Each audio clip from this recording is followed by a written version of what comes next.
야담 서원을 찾아주셔서 감사드립니다. 항상 행복한 일들이 가득하시길 기원할게요. 그럼 야담 사원 이야기 지금 시작합니다. 옛날 조선 경상도 한적한 산골 마을에 전해 내려오는 이야기 한 토막을 들려드리겠습니다.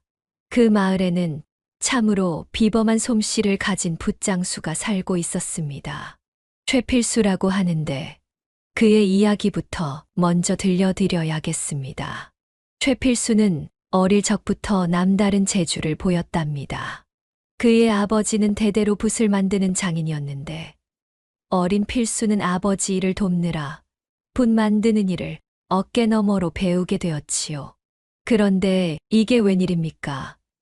10살도 되기 전에 아버지의 솜씨를 훌쩍 뛰어넘고 만 것이었습니다. 이 녀석 도대체 누구 닮아 저리 손재주가 좋은고? 아버지는 놀라워하면서도 한편으로는 걱정이 되었답니다. 아들이 너무 일찍부터 재능을 보이는 것이 오히려 독이 될까 두려웠던 것이지요. 어느 날이었습니다.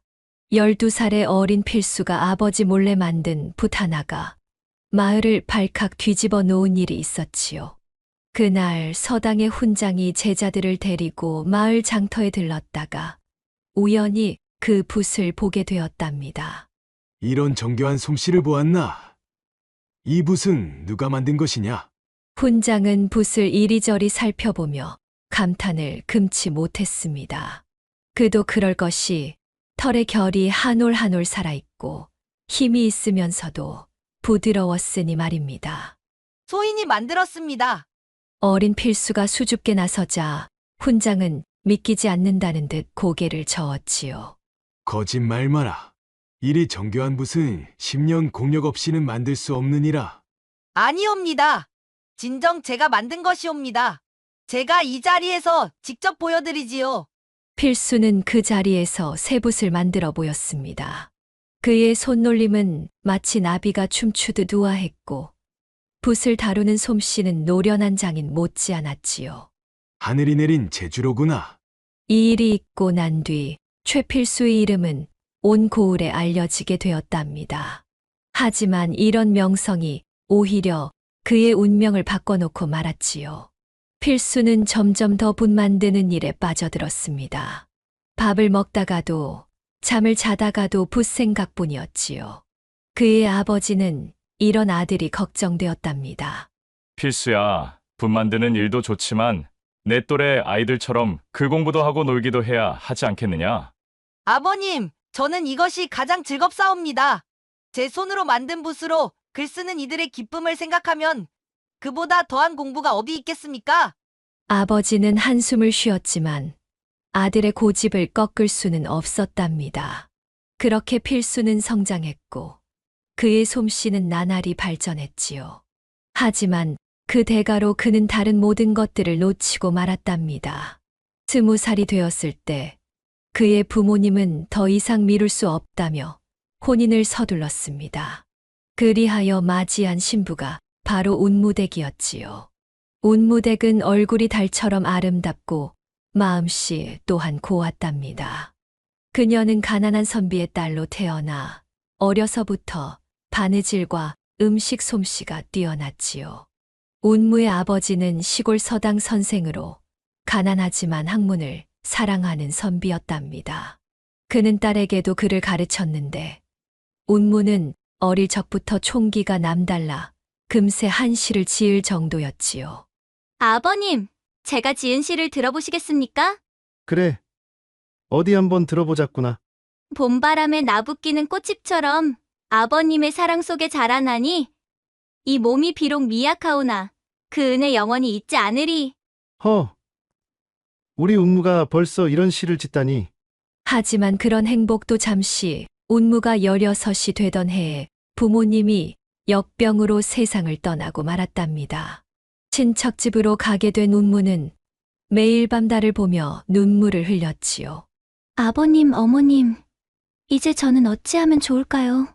그러던 어느 날 운무는 달빛 아래서 바느질을 하고 있었습니다. 마침 그때 지나가던 마을 노인이 그 모습을 보았지요. 저 아이를 좀 보아라.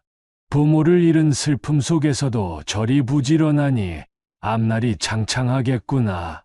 이 말이 마을에 퍼지면서 운무의 평판은 날로 좋아졌고 마침내 최필수의 어머니 귀에까지 들어가게 되었답니다.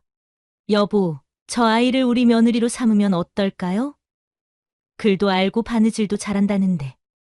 최필수의 어머니는 운무를 며느리로 맞이하고 싶었습니다. 하필 그때 붓을 만드느라 정신없는 아들을 보며 한숨을 쉬었지요. 우리 필수가 저리 붓만 보고 살면 어쩌나. 현숙한 아내를 얻어 좀 달라져야 할 텐데. 그렇게 해서 운무는 20살의 최필수와 혼인하게 되었답니다. 운무는 처음에 남편의 재주를 크게 감탄했지요. 여보, 당신이 만드신 붓으로 글을 쓰면 글씨가 절로 춤을 추는 것 같아요. 하지만 세월이 흐를수록 남편의 무심함은 깊어만 갔고 운무의 마음은 점점 더 외로워졌답니다. 그녀의 방에는 달빛만이 찾아들었고 그 달빛 아래서 그녀는 옛 시구절을 읊조렸지요. 달님아, 너마저 나를 외면하려나? 그렇게 5년의 세월이 흘러갔습니다. 운무댁의 한숨 소리는 날로 깊어만 갔고 최필수의 붓 만드는 솜씨는 더욱 정교해져 갔지요. 여보, 오늘은 일찍 들어오시나요? 오늘도 해야 할 일이 많네. 늦을 테니 기다리지 말고 자게. 이런 대화가 그들의 전부였답니다. 아이고, 세상에 이보다 더 쓸쓸한 일이 있을까요? 그러던 어느 봄날이었습니다. 담장 너머로 복사꽃이 한창 필 때였지요. 운무댁은 여느 때처럼 툇마루에 앉아 꽃이 피 흩날리는 것을 바라보고 있었습니다. 아침에 계시오. 그때였습니다. 뒷집 총각 강칠수가 마당으로 들어서는 것이 아니겠습니까? 어릴 적 코울리게였던 그 아이가 어느새 훤칠한 청년이 되어 있었지요. 아이고, 칠수로구나. 무슨 일이냐? 붓 하나 사러 왔습니다요. 서당에서 공부를 시작하게 되어 좋은 붓이 필요합니다. 운무댁은 그를 골방으로 안내했습니다. 좁은 골방은 최필수가 정성 들여 만든 붓으로 가득했지요. 이리 좋은 붓은 처음 보는데요. 칠수가 붓을 살피며 감탄했습니다. 그의 순수한 눈빛에서 어릴 적 천진함이 그대로 묻어났지요. 값은 얼마입니까? 에구, 공짜로 가져가거라. 대신 부탁이 하나 있구나. 운무댁은 잠시 망설이다 말을 이었습니다. 내 발목을 좀 주물러다오. 그저께 삐었는데 아직도 쓰시는구나. 예? 아니, 제가 어떻게 발목을... 왜, 내가 무서워서 그러느냐? 발목이나 좀 주물러달라는데 그리 겁을 내고 그러나. 이 발목만 좀 더 주물러다오. 운무댁은 긴 한숨을 내쉬며 종아리를 더 드러냈습니다. 고쟁이 자락 사이로 드러난 하얀 살결이 달빛에 은은하게 빛났지요. 칠수의 두툼한 손이 그 살결 위를 조심스레 어루만졌답니다. 여기가 아픈 게요. 그래, 바로 거기구나. 아이고, 시원하다. 골방의 공기는 점점 더워져만 갔습니다. 운무댁의 긴 한숨과 칠수의 거친 숨소리만이 어둠 속에서 오갔지요. 아침에... 쉿! 아무 말도 하지 말거라. 둘의 그림자가 하나로 겹쳐지는 순간 뜰 앞에 복사꽃이 바람에 흩날렸답니다. 그들의 거래는 그렇게 깊어만 갔지요. 칠수는 운무댁의 집을 나오며 자신이 쥐고 있는 붓을 물끄러미 바라보았습니다. 대가 없이 얻은 최필수의 명품 붓이었지요. 이런 좋은 붓을 어찌 써야 할까? 그는 붓을 이리저리 살펴보았습니다. 털 하나하나가 고르고 윤기가 흘렀으며 대나무 손잡이는 묵직한 중량감이 느껴졌지요. 칠수는 먹을 갈아 붓글씨를 한번 써보았습니다. 어이구, 이건 정말 글씨가 저절로 써지는 것 같구나. 칠수는 이내 고민에 빠졌습니다. 이렇게 좋은 붓을 자신이 혼자 쓰기엔 아까웠지요. 그러던 중 서당에서 들려오는 한숨 소리가 떠올랐습니다. 또 붓이 부러졌네. 이 싸구려 붓은 한 달도 못 쓰는구나. 그러게 말일세. 좋은 붓을 쓰고 싶어도 너무 비싸서 엄두가 안 나는구만. 칠수는 문득 묘책이 떠올랐습니다. 잠깐, 이 붓을 반값에만 팔아도 불티나게 팔리겠구나. 하지만 곧 걱정이 밀려왔지요. 허나 이게 최필수의 붓이란 걸 알면 큰일 날 텐데. 이렇게 며칠을 고민하던 칠수는 마침내 결심을 하였답니다. 다음 날 아침 그는 서당 근처를 서성이다 친한 하구 하나를 불러냈지요. 이복의 동수, 자네에게만 특별히 보여줄 게 있네. 이게 무엇인가 했더니 붓이었는가? 이걸 다 어디서 구한 겐가? 동수는 칠수가 내민 붓을 호기심 어린 눈으로 살펴보았습니다. 칠수는 주위를 한번 둘러보고는 목소리를 낮추어 말했지요. 내가 아주 특별한 경로로 이걸 얻게 되었다네. 얼마나 좋은 붓인지 한번 보겠는가? 동수는 칠수가 건넨 붓으로 글씨를 써보았습니다. 그의 눈이 휘둥그레졌지요. 아니 이건 최필수의 붓이 아닌가? 쉿, 조용히 하게. 자네 말이 맞네. 이것은 그 유명한 최필수의 붓이라네. 하지만 이 사실을 누구에게도 말해서는 안 되네. 어찌 이런 붓을 구했단 말인가? 칠수는 미리 준비한 말을 꺼냈습니다. 내가 경주 장터에서 장사꾼을 만났는데 그자가 이 붓들을 아주 싸게 파는 거야. 최필수가 빚을 갚으려고 헐값에 넘긴 것이라더군. 그럴 리가. 최필수는 붓 하나에도 목숨을 거는 사람이라던데. 그러게 말일세. 하지만 이게 최필수의 붓인 건 확실해. 한번 써보면 알 수 있지 않은가? 동수는 다시 한번 붓을 들어 글씨를 써보았습니다. 붓끝이 종이 위를 스치자 먹물이 고르게 퍼지며 아름다운 필체가 그려졌지요. 정말 명품이구나. 이런 붓을 얼마에 파시는가? 자네는 친구니까 반값에 주지. 하지만 이건 비밀이야. 어딜 가서도 최필수의 이름은 절대 꺼내지 말고. 그야, 당연하지. 이런 붓을 이 가격에 살 수 있다니. 이렇게 해서 첫 거래가 이루어졌답니다. 동수는 그날로 붓을 사들고 집으로 돌아갔지요. 며칠이 지났을까요? 서당에서는 이상한 소문이 돌기 시작했습니다. 동수 글씨가 요즘 달라졌다더군. 그러게 말일세.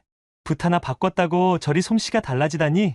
동수의 글씨가 달라진 것을 본 다른 학생들도 하나둘 칠수를 찾아오기 시작했답니다. 칠수 형님, 저도 그 붓 하나만 구해주시면 안 되겠습니까? 이복의 칠수, 나도 하나만 구해주시게. 칠수는 속으로 쾌재를 불렀습니다. 하지만 겉으로는 난처한 기색을 보이며 고개를 저었지요. 아이고, 그게 말이야. 붓이 많지 않아서 말이다. 제발 부탁하네. 내 값은 얼마든지 쳐주겠네. 그러지 말고 다음에 내가 장터에 가면 더 구해올 테니 그때까지 기다려보시게. 칠수는 이제 더 많은 붓이 필요했습니다. 그는 다시 운무댁을 찾아갔지요. 아지매요. 칠수 왔소. 또 붓이 필요하구나. 운무댁은 그를 보며 빙그레 웃었습니다. 그녀의 눈빛에는 이제 서로를 알 만큼 알게 된 남녀의 은밀한 기색이 어려 있었지요. 이번에는 10자루만 주시면 안 되겠습니까? 10자루라. 그만큼의 값을 치를 수 있겠느냐? 아지매가 원하시는 대로 다 채워드리지요. 그날 밤 골방에서는 또다시 한밤의 거래가 이루어졌답니다. 달빛이 스며드는 골방의 창호지 사이로 두 사람의 그림자가 하나가 되었다가 둘이 되기를 거듭했지요. 이렇게 해서 칠수는 더 많은 붓을 얻었고 서당의 학생들 사이에서는 은밀한 거래가 이어졌답니다. 하지만 욕심이란 게 채울수록 더 큰 구멍이 되는 법. 이복에 요새 서당 학생들이 모두 최필수의 붓을 들고 다닌다더구만. 그러고 보니 다들 그 좋은 붓을 쓰고 있는 것을 봤소. 다들 그 비싼 붓을 어떻게 구했단 말이오? 서서히 수군거림이 퍼지기 시작했습니다. 그러던 어느 날 서당 훈장이 학생들의 글씨를 보다가 이상한 점을 발견했답니다. 이 붓끝의 섬세한 결을 보니 이것은 분명 최필수의 붓이 아니던가. 훈장은 학생들을 하나둘 불러 신문하기 시작했지요. 이 붓 어디서 구한 것이냐? 그것이. 어서 실토하지 못하겠느냐? 붓의 생김새를 보니 최필수의 붓임이 분명한데 어찌 이리 많은 학생이 그의 붓을 가지고 있단 말이냐? 결국 한 학생이 입을 열고 말았습니다. 칠수를 통해 반값에 그 붓을 구했습니다. 뭐라고? 반값에? 훈장의 눈이 번쩍 커졌습니다. 최필수의 붓은 워낙 귀해 대감들도 구하기 어려운 것으로 알려져 있었는데 그것이 반값에 팔리고 있다니 말이 되지 않았지요. 칠수를 당장 불러오너라. 칠수가 서당으로 불려왔을 때였습니다. 내 놈, 이 붓들을 어디서 구했느냐? 그게 경주 장터에서. 허튼 소리 말아라. 최필수의 붓은 오직 그에게서만 직접 구할 수 있다. 어디서 이리 많은 붓을 구했는지 어서 실토하지 못할까? 사실 저희 외사촌 어른께서 집현전에 계시는데 쓰지 않고 남는 붓들이라 하여 저에게 주셨나이다. 칠수는 진땀을 흘리며 변명하여 겨우 위기를 넘길 수 있었습니다. 하지만 칠수의 변명이 석연치 않았던 훈장은 그날 밤 최필수를 찾아갔지요. 최 선생, 자네 붓이 서당에서 반값에 팔리고 있다는 걸 알고 있는가? 예? 그게 무슨... 게다가 그 장사를 하는 자가 다름 아닌 자네 뒷집에 사는 칠수일세. 최필수의 얼굴이 창백해졌습니다. 그는 그간 들리던 아내와 칠수의 소문이 떠올랐지요. 설마 그럴 리가 없다. 최필수는 가슴이 철렁 내려앉았습니다. 그간 아내가 유독 붓이 있는 골방을 자주 드나들던 일, 뒷집 총각이 부쩍 자주 보이던 일들이 떠올랐지요. 내일 장터에 한번 나가보시게. 이제 장터에서도 자네 붓을 판다고 하더구만. 훈장의 말에 최필수는 밤새 잠을 이루지 못했답니다. 다음 날 아침 최필수는 장터로 향했습니다. 하지만 칠수의 모습은 보이지 않았지요. 대신 장터 구석에서 한 상인이 수군대는 소리가 들렸습니다. 어제 그 총각 붓이 참 괜찮더만. 오늘은 안 나왔나? 그러게 말일세. 최필수의 붓을 반값에 판다고 하니 이상하다 했지. 최필수는 그 자리에서 발걸음을 멈췄습니다. 가슴 한편이 철렁 내려앉았지요. 이놈이 감히 내 붓으로... 분노로 눈앞이 캄캄해진 최필수는 그대로 집으로 달려갔습니다. 아니나 다를까 마당에는 칠수의 신발이 놓여 있었지요. 이런 때려 죽여도 시원찮을 놈이 감히 내 집안에 발을 들여... 최필수는 골방으로 달려갔습니다. 문을 벌컥 열자 그의 눈앞에 믿을 수 없는 광경이 펼쳐졌답니다. 아니, 서방님. 이 시간에 어떻게 여길? 운무댁은 얼굴이 하얗게 질린 채 칠수에게 붓을 건네고 있었고 칠수는 그녀의 어깨에 손을 얹은 채였습니다. 이 천하의 부끄러운 것들!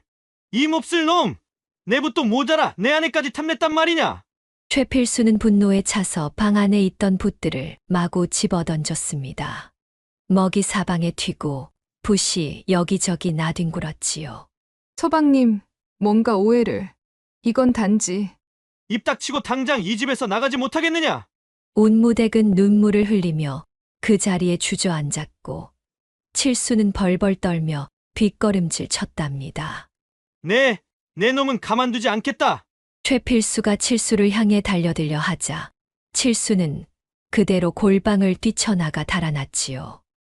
이 일은 삽시간에 마을에 퍼졌답니다. 운무대기 뒷집 필수와 눈이 맞았다는구먼. 그것도 모자라 붓까지 뒤로 빼돌렸다네. 게다가 필수놈은 그 붓으로 장사까지 했다는구먼. 이웃들은 혀를 차며 수군거렸고 운무댁은 더 이상 마을에서 얼굴을 들 수 없게 되었답니다.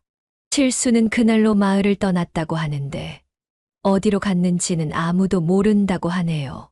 그 후 최필수는 아내를 내쫓으려 했지만 마을 어른들이 말렸답니다. 자네가 아내를 너무 홀대한 탓도 있지 않은가? 그래, 부부연이란 게 그리 쉽게 끊을 수 있는 게 아니야.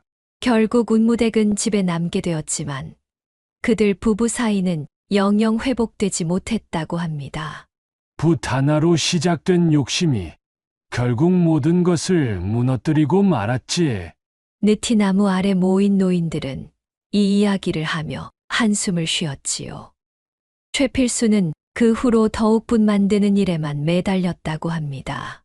그의 붓은 여전히 명품이었지만 그 붓 끝에는 쓸쓸한 그림자가 깃들어 있었답니다.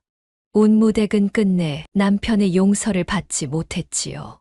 남편과 한 지붕 아래 살면서도 그들은 마치 남남처럼 지냈답니다. 봄이 올 때마다 담장 너머로 피어나는 복사꽃을 보며 운무댁은 한숨만 내쉬었다고 하네요. 사람의 욕심이란 게 참으로 무서운 것이야. 한순간의 달콤함이 평생의 쓴맛으로 남았구나. 다음 이야기가 지금 시작됩니다. 구독과 좋아요는 큰 힘이 됩니다. 옛날 조선 한양 근교의 어느 마을에 장수라는 어른이 살았습니다. 장수는 젊은 시절부터 남다른 판단력과 지혜로 이름을 날렸지요.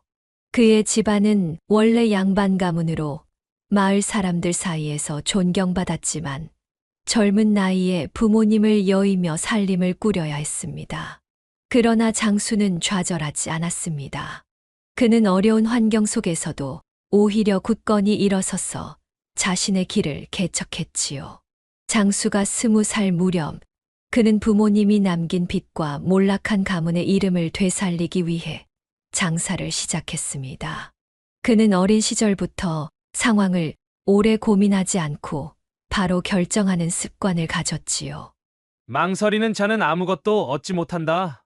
그는 늘 이렇게 말하곤 했습니다. 그에게 판단이란 옳고 그름을 따지는 것이 아니라 무엇이든 가장 먼저 행동으로 옮기는 것이 중요했지요. 한 번은 장터에서 한 상인이 귀한 약재를 팔겠다고 했을 때였습니다. 다른 상인들은 모두 가격이 비싸다며 망설였지만 장수는 단숨에 모든 약재를 사들였습니다. 그는 다른 상인들이 눈치만 보는 동안 약재를 싸들고 떠났고 며칠 뒤 그 약재의 가치가 10배로 뛰어오르자 마을 사람들은 입을 다물지 못했지요. 봐라. 가장 먼저 손을 뻗은 사람이 이기는 법이다. 장수는 약재를 팔며 자부심 가득한 미소를 지었습니다. 그는 품질보다 속도와 실행력을 더 중요시했습니다. 한양에서 값싼 농기구를 대량으로 들여와 마을 사람들에게 팔았을 때도 그의 물건은 고급스러운 것은 아니었지만 누구보다 빨리 물건을 확보하고 팔았기 때문에 성공할 수 있었습니다. 좋은 물건도 빨리 팔지 못하면 그건 쓸모없는 물건이다. 장수는 늘 이렇게 말하며 자신의 방식을 정당화했습니다. 그의 이런 태도는 단순한 상술이 아니라 그의 삶 전반에 스며든 철학이었지요. 장수의 빠른 판단은 종종 무모해 보일 때도 있었지만 그의 실행력은 마을 사람들에게 강한 인상을 남겼습니다. 장수는 망설임이 없어. 게다가 한 번 잡으면 끝까지 해내는 사람이야. 마을 사람들은 이렇게 말하며 그를 존경 반, 두려움 반의 시선으로 바라보았습니다. 장수에게는 외동딸 이화가 있었습니다. 이화는 어머니를 어린 시절의 여의었지만 아버지의 극진한 사랑 속에서 곱게 자랐지요. 그녀는 어질고 현숙한 성품으로 마을 사람들에게 칭송받았습니다. 한 번은 마을의 한 아낙네가 장터에서 잃어버린 돈 주머니를 찾아 울고 있을 때 이화는 자신의 비단 손수건에 싸둔 동전 몇 잎을 내밀며 말했습니다. 아주머니, 이걸로 우선 급한 불부터 끄세요. 잃어버린 돈은 꼭 찾으실 겁니다. 이화의 따뜻한 마음씨는 그날 이후로 마을 사람들 사이에 두고두고 회자되었습니다. 이화는 바느질 솜씨도 뛰어났습니다. 그녀가 지은 치마는 마을 아낙네들 사이에서 큰 인기를 끌었지요. 이화 낭자가 만든 옷을 입으면 한양 대감댁 부인처럼 고와 보인다니까. 아낙네들은 서로 이화가 만든 옷을 사려고 줄을 섰습니다. 장수는 그런 딸이 자랑스러웠습니다. 하지만 한 가지 고민이 있었습니다. 바로 사윗감이 문제였지요. 장수는 딸 이화에게 걸맞은 신랑을 찾는데 누구보다도 까다로웠습니다.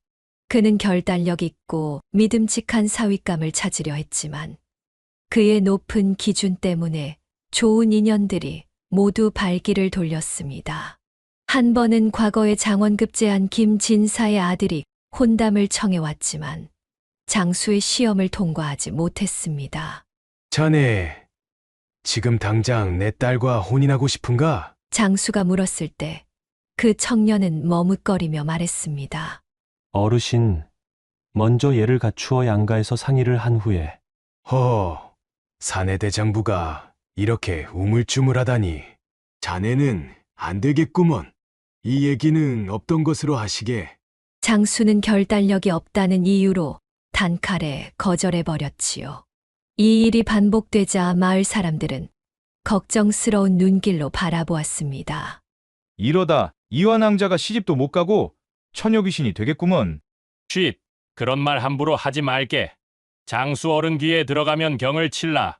그러던 어느 날이었습니다. 장수가 마을 뒷간 근처를 지나가다 한 젊은이를 보게 되었습니다. 그 젊은이는 허리띠가 풀리지 않자 단칼에 허리띠를 잘라버렸습니다. 장수는 그 광경을 보고 눈이 번쩍 뜨였습니다. 정말 결단력 있는 사내로구먼.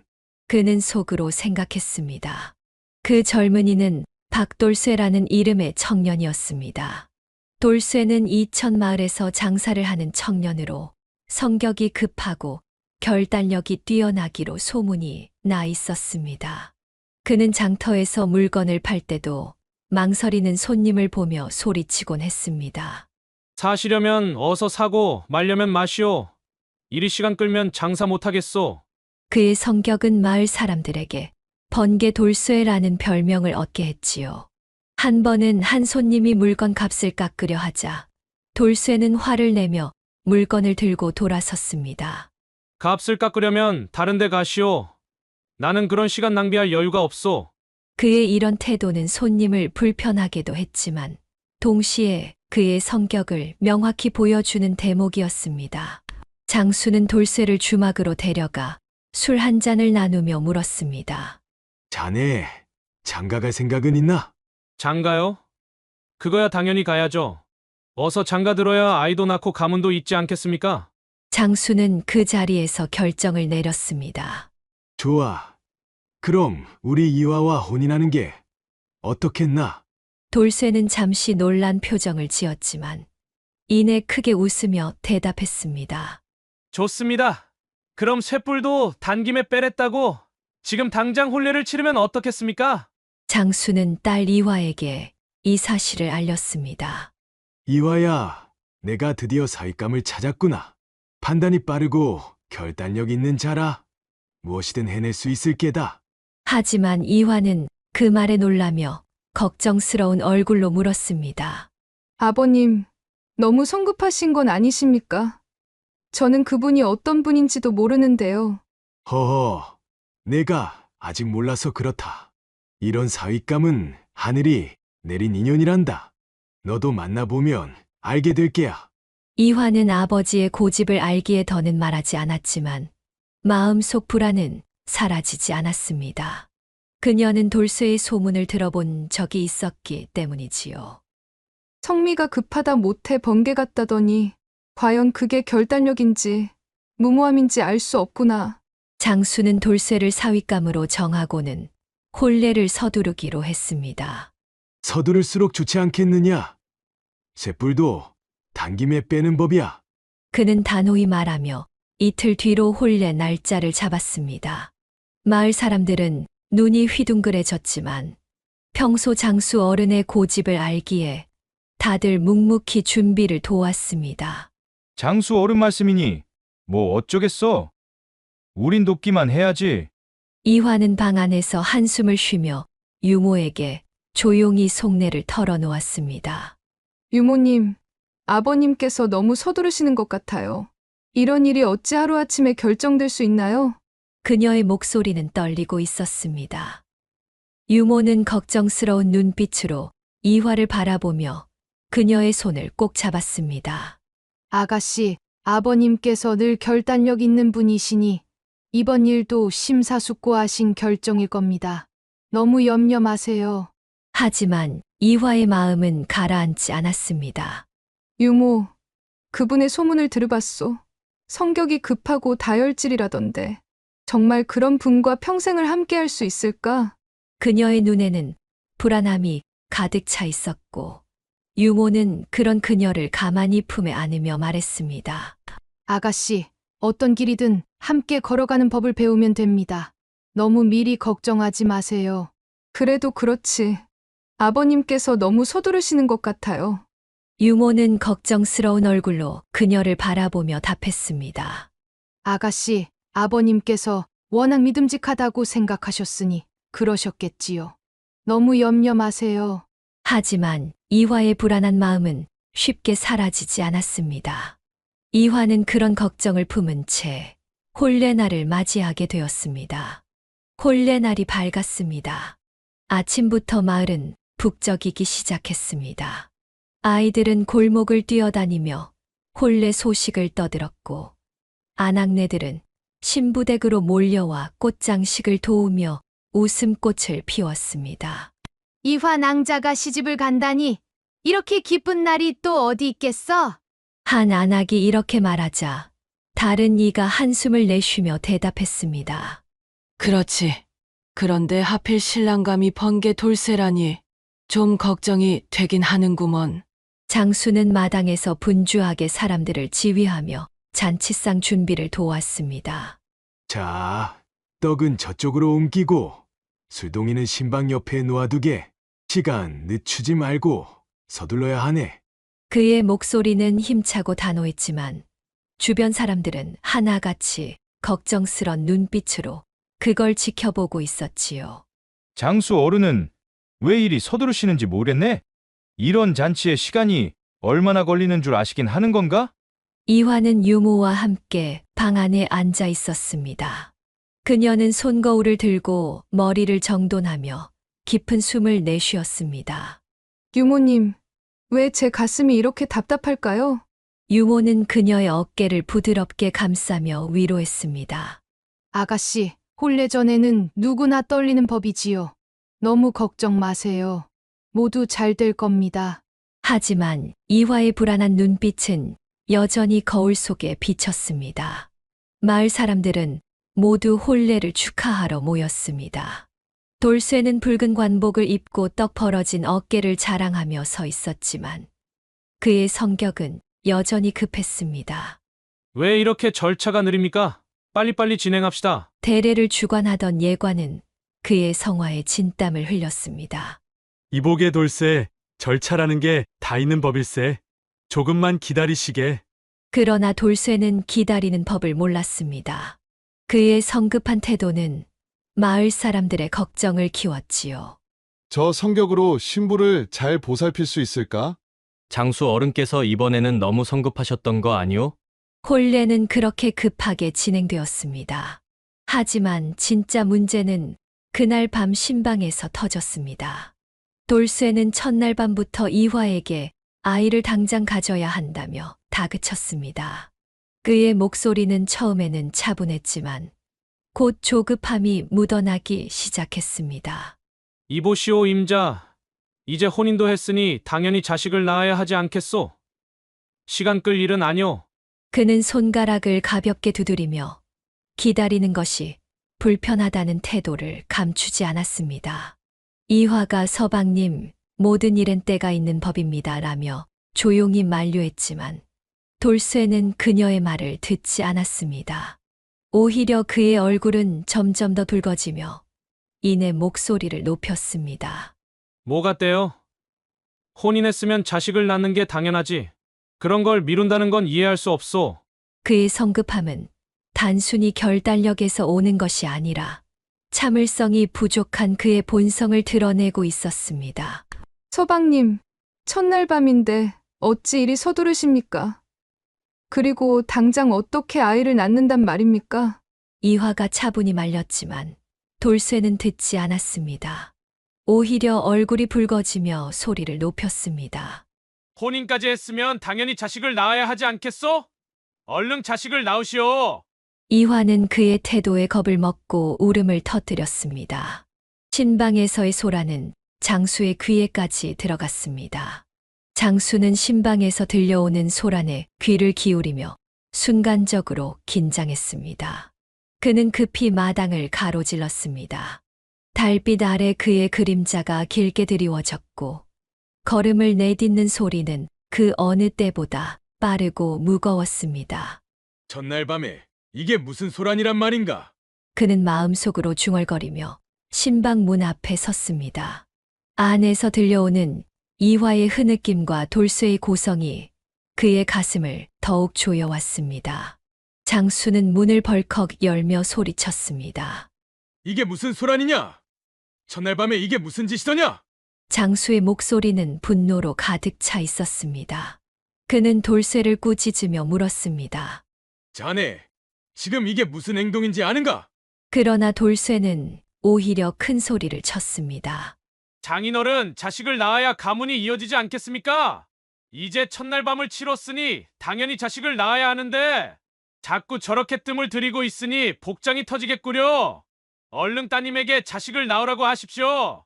그의 태도는 장수의 기대를 산산조각냈습니다. 장수는 고개를 떨구며 한숨을 내쉬었습니다. 내가 성급히 결정을 내린 것이 화를 불렀구나. 결단력 있는 줄 알았더니 무모한 놈이었구먼. 마을 사람들 사이에서도 이 소문은 금세 퍼졌습니다. 번개 돌쇠라더니 그 성격이 결국 문제를 일으키고 말았구먼. 이화 낭자가 안쓰럽구려. 장수 어른도 이번에는 판단을 잘못하셨지. 결국 돌쇠는 장수와의 갈등 끝에 집을 떠나고 말았습니다. 그는 집을 나가며 큰 소리로 외쳤습니다. 혼례까지 치르고 날 이렇게 모욕하시다니 저는 더는 이 집에 있을 수 없습니다. 그렇게 신방의 불빛은 꺼지고 이화는 눈물로 밤을 지새웠습니다. 장수는 마당을 서성이며 자신의 잘못된 판단을 뼈저리게 후회했습니다. 장수는 마당 한가운데 서서 한동안 말없이 돌쇠가 사라진 방향을 바라보았습니다. 내가 왜 이렇게 서둘렀던가.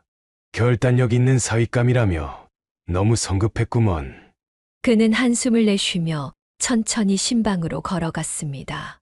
방 안에서는 이화가 눈물로 얼굴을 적신 채 웅크리고 있었습니다. 그녀는 아버지를 보자 억눌렀던 울음을 터뜨렸습니다. 아버님, 제가 어떻게 이런 사람과 평생을 살 수 있겠습니까? 장수는 딸의 곁에 앉아 조용히 그녀의 손을 잡았습니다. 이화야, 너에게 이런 일을 겪게 하다니. 이 아비가 큰 잘못을 저질렀구나. 항상 내 빠른 판단만이 옳다는 오만한 생각을 갖고 살다가 딸에게 씻지 못할 죄를 지었구나. 그의 목소리에는 깊은 후회가 담겨 있었습니다. 그날 밤 장수는 마당을 서성이며 오래도록 하늘을 바라보았습니다. 내가 평생 믿어온 빠른 판단이 잘못된 방향으로 작용할 수도 있다는 걸 이제야 깨닫다니. 그는 혼잣말을 중얼거리며 깊은 생각에 잠겼습니다. 그의 마음속에는 돌쇠가 떠난 자리를 어떻게 메울지에 대한 고민이 가득했습니다.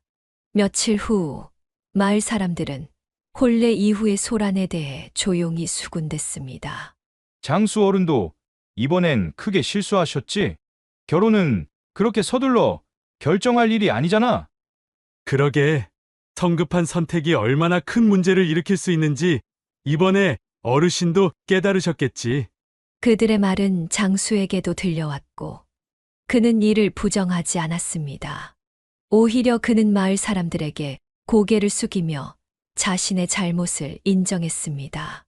나의 실수가 마을을 시끄럽게 했소. 앞으로는 신중히 판단하겠소. 시간이 지나면서 장수는 이화를 위해 새로운 길을 찾기 시작했습니다. 그는 더 이상 성급히 사윗감을 찾지 않고 딸이 스스로 선택할 기회를 주기로 마음먹었습니다. 이화야, 이번엔 내가 직접 내 인연을 찾아보거라. 아버지는 내 선택을 믿겠다. 그의 말에 이화는 놀랐지만 아버지의 진심을 느끼고는 고개를 끄덕였습니다. 몇 달 뒤 한양에서 학문에 매진하던 선비가 마을로 내려왔습니다. 그는 학식과 인품이 뛰어나 마을 사람들에게도 좋은 평판을 얻고 있었습니다. 이화와 그 선비는 마을 잔치에서 처음 만나 이야기를 나누었고 서로에 대한 호감을 키워갔습니다. 선비는 서두르지 않고 천천히 이화에게 마음을 전했습니다. 낭자, 제가 더 나은 사람이 될 수 있도록 기다려 주시겠습니까?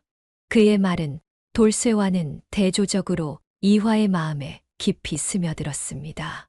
장수는 이 둘의 관계를 천천히 지켜보았습니다. 그는 더 이상 서두르지 않았고 딸이 자신의 선택을 존중할 수 있도록 뒤에서 지켜주었습니다. 결국 이화와 선비는 서로의 마음을 확인하고 혼인을 올리게 되었습니다. 이번 혼례는 서두르지 않은 만큼 더 많은 축복과 축하 속에서 진행되었습니다. 혼례가 끝난 뒤 장수는 딸의 손을 꼭 잡고 말했습니다. 이화야, 아버지가 오늘 깨달았다. 혼인은 결단력으로만 되는 것이 아니구나. 서로를 깊이 이해하고 기다릴 줄 알아야 진정한 인연이 되는 법이더구나. 이화는 그런 아버지를 보며 환히 웃으며 대답했습니다. 아버님도 진정한 깨달음을 얻으셨으니 저희는 더 큰 축복을 받을 것입니다. 그 후로 장수는 자신의 성급했던 결정을 교훈 삼아 마을 사람들에게도 조언하곤 했습니다. 사람이란 말이야. 서두르기보다 천천히 살피는 게 더 큰 지혜란다. 특히 인연은 말이지. 신중히 선택해야 오래가는 법이지. 마을 사람들은 그의 말을 귀담아 들었고 그의 실수는 오히려 더 큰 교훈으로 남게 되었습니다. 이화와 선비는 서로를 존중하며 행복한 가정을 꾸렸고 장수는 그런 딸과 사위를 보며 마음의 안식을 얻었습니다. 이 이야기는 마을에서 두고두고 전해 내려오며 성급한 판단의 위험과 인내의 중요성을 알리는 교훈으로 남았습니다.